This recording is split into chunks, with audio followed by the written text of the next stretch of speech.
Lecciones de genética. Capítulo 1. Genética mendeliana. Sección 3. Diseño experimental.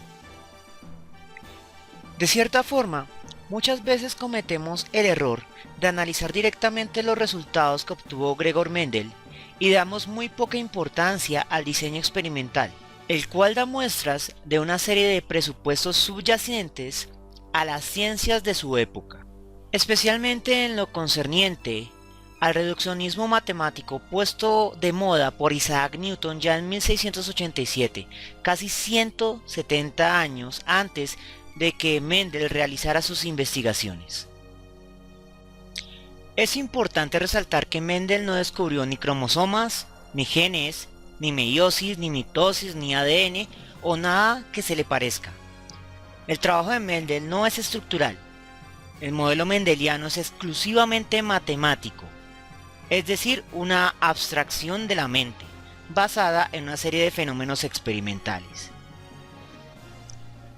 Ahora la pregunta es, si no intenta representar la estructura que se encuentra al interior de un ser vivo, ¿qué es lo que hace el modelo matemático que propuso Mendel?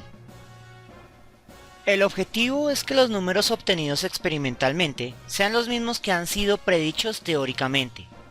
Por lo anterior se puede decir que el objetivo último de un ejercicio mendeliano es comparar dos cantidades, una que se obtiene de forma teórica y es una predicción anterior al proceso experimental, y otra que es un fenómeno experimental obtenido a partir de un diseño en un laboratorio, en este caso un jardín.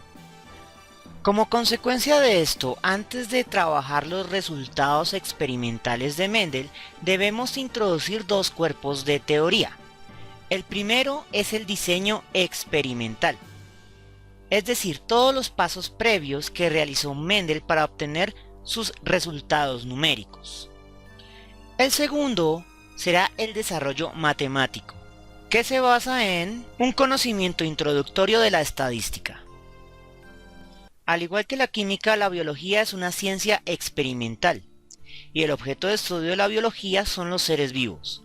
Por lo tanto, en la biología se deben realizar experimentos con seres vivos para obtener los datos necesarios para contrastar las teorías. Elegir un modelo biológico adecuado para las necesidades experimentales concretas es crucial. Si se elige mal, se pueden obtener falsos resultados. El modelo biológico elegido por Mendel fue Pisum sativum. No es un nombre que diga mucho. Además, esta especie de planta tiene diversos nombres en diferentes partes del mundo latino. Por ejemplo, en Colombia los conocemos como alberjas o arvejas. En México las conocen como chícharos y en los libros de texto las nombran como guisantes. Pero como yo soy colombiano, voy a usar el nombre de arvejas. Básicamente, todo el éxito de Mendel se debió a la elección de la planta de arveja como modelo experimental. Algunas de las ventajas de esta planta son las siguientes. Primero, es fácil de cultivar. Segundo, genera una gran cantidad de descendientes por cada generación, aspecto vital para los análisis estadísticos y matemáticos. Tercero, sus caracteres poseen rasgos diferenciables cualitativamente. En este aspecto es importante aclarar que se debió preparar con antelación. Mendel debió purificar los linajes para que se pudieran diferenciar fácilmente. De ese modo usted puede tener flores blancas claramente diferentes de flores rojas, y así con otros caracteres. Cuarto, son autofertilizables y soportan la endogamia. Esto está relacionado con el tercer aspecto. Gracias a la autofertilización y a que las semillas endógamas sobreviven, se pueden generar linajes puros con rasgos altamente puros y altamente diferenciables. Si no fuera por esta capacidad, todo el proyecto de investigación de Mendel no hubiera podido haberse realizado con este modelo biológico.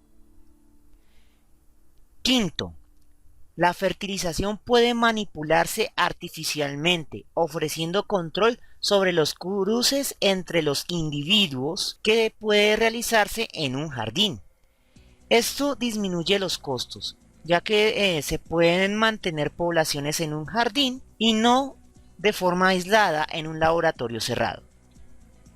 Otro aspecto importante que ayuda a la disminución de los costos en el diseño experimental es que la polinización de las flores puede ser realizado sin ningún problema con la ayuda de un pincel simple, el cual traslada el polen de una flor a otra o, mucho más importante, puede forzar la autofecundación del polen de una misma flor de forma tal que se asegura la endogamia.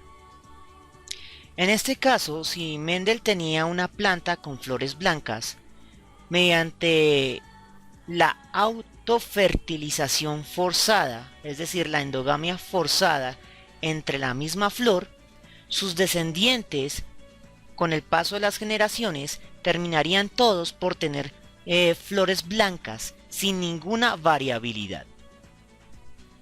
Este aspecto importantísimo lo conocemos como linaje puro.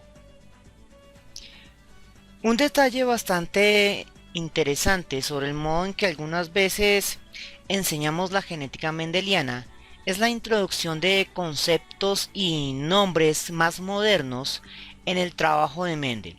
Entonces es común emplear palabras como genes o alelos sobre un trabajo que nunca habló sobre genes y mucho menos sobre alelos.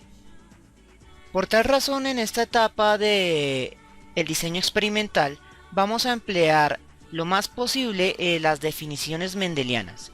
Y digo lo más posible porque esas definiciones deben haber sido escritas en alemán y ninguno de nosotros hablamos alemán. En cualquier caso, hay dos definiciones clave. La primera es carácter. Un carácter en genética mendeliana es una característica física a observar, como tamaño, textura de la semilla, color de la semilla o forma de la vaina en la cual vienen envueltas las semillas. La segunda definición es rasgo. Es el estado en el cual aparece un solo carácter. Por ejemplo, el color de la semilla de la arveja puede ser o verde o amarillo. En este caso, el carácter es el color de la semilla y el rasgo es el color específico, ya sea verde o amarillo. Otro ejemplo es el carácter de la textura de la semilla, el cual también va a tener dos rasgos, que puede ser liso o rugoso.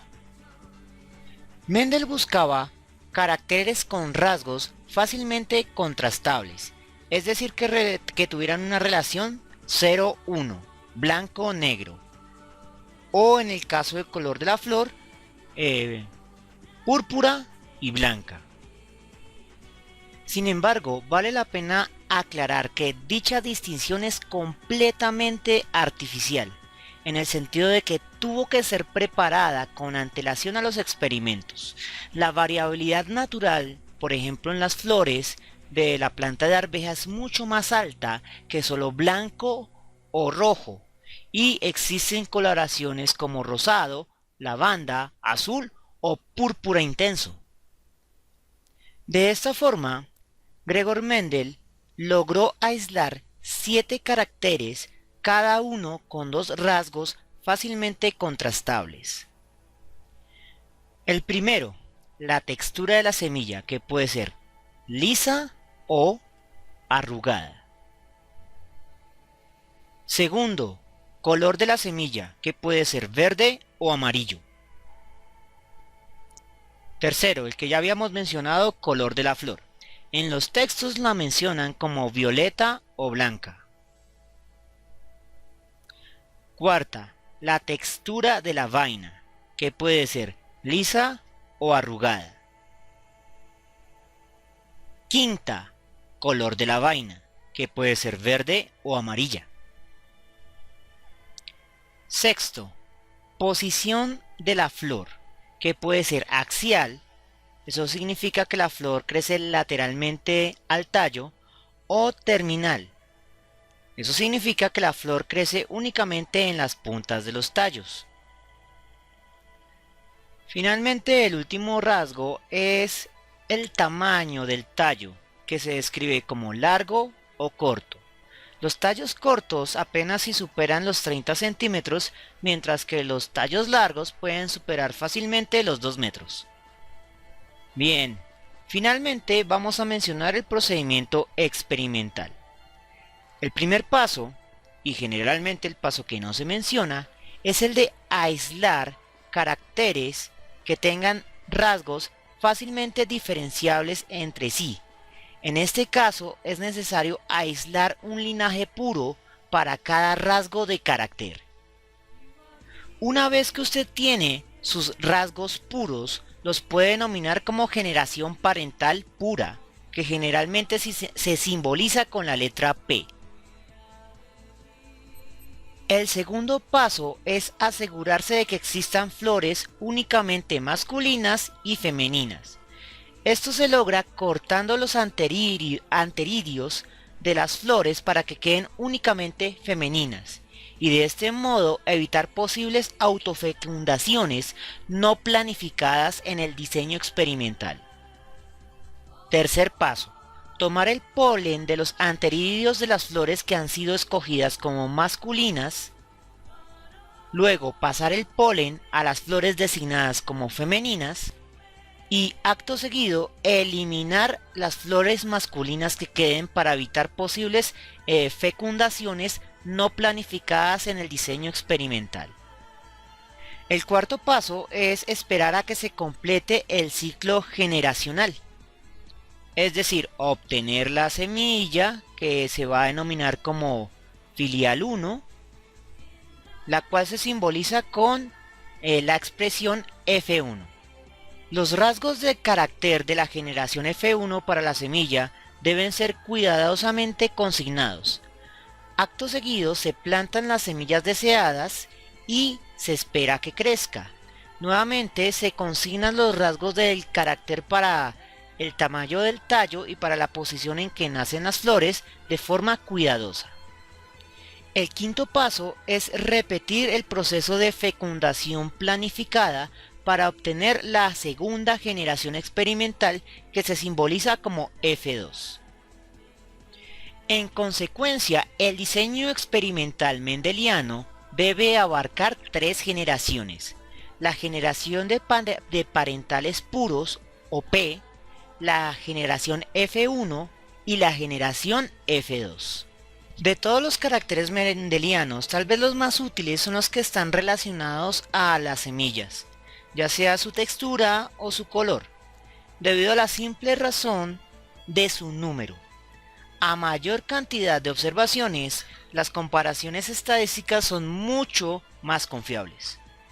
Lo cual nos lleva a otro detalle. Los datos experimentales de Mendel son básicamente números de conteo de cada rasgo de carácter. Una vez contados los rasgos para cada carácter, Mendel debía compararlos contra algo. Pero para poder entender qué es ese algo, deberemos primero analizar unos principios básicos de estadística. Sin embargo, para eso ya se nos acabó el tiempo. Espero que les haya gustado y nos vemos en una próxima oportunidad.